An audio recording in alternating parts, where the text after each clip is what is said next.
Quoi, qu'est-ce qu'il y a? Tu crois que tu m'impressionnes? Tu m'impressionnes pas du tout.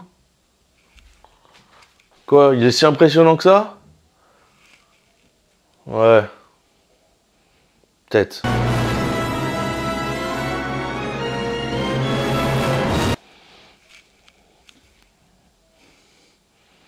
Franchement,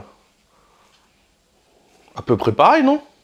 Bonjour, aujourd'hui on parle de 60 minutes, le film de baston de Netflix avec Emilio Sacraia et Marie Mouroum qui, pour moi, est un AV. Je kiffe les films d'action, j'aime Berlin. Alors oui, il y a des bonnes scènes d'action, mais alors le scénario il est trop osef pour moi. Je vais pas vous mentir, j'ai pas réussi du tout à accrocher avec ce film pour plusieurs raisons. Alors je vais vous expliquer l'histoire. C'est l'histoire d'un gars qui abandonne un match de combat, de MMA, qui du coup va devoir traverser la ville en 60 minutes pour arriver à temps à l'anniversaire de sa fille, sinon il en perd la garde.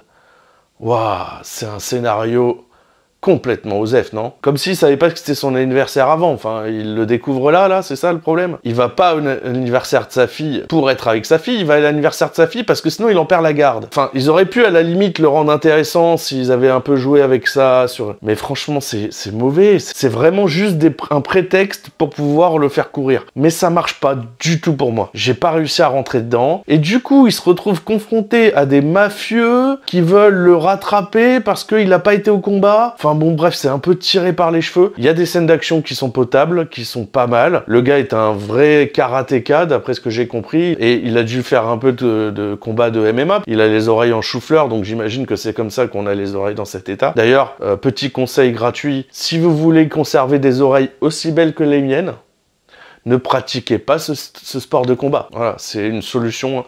C'est gratuit, c'est cadeau. Vous faites ce que vous voulez avec. Je peux pas vous offrir mieux que ça, en fait, après ce film-là. Si, il y a d'autres bons côtés quand même dans le film, c'est qu'on va traverser Berlin. Du coup, on découvre un peu la ville et tout. Moi qui suis déjà allé là-bas, j'ai reconnu certains endroits que j'ai visités. J'ai trouvé ça assez sympa. C'est agréable de voir la ville en elle-même. Donc, il y a des bons côtés. Il y a des scènes d'action, oui, qui sont pas trop mal chorégraphiées. Mais franchement, ça vaut pas la peine, hein, honnêtement.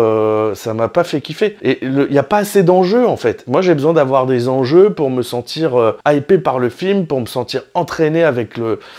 sentir qu'il y a une pression pour... Là, je vais oublier le film immédiatement après l'avoir vu, c'est-à-dire maintenant, en fait. Je suis déjà en train de l'oublier pendant que je suis en train de vous parler. Je suis déjà en train d'oublier le film. D'ailleurs, je sais plus ce que je suis en train de dire. On parle de quel film, déjà? C'était quoi, le film de... Je sais plus, il y avait Marie Mouroum, qui était une actrice de Black Panther, et Emilio Sacraia... Et voilà, ça y est, j'ai perdu la mémoire, je sais plus de quel film on parle. Désolé. C'était la critique de Gim Gim.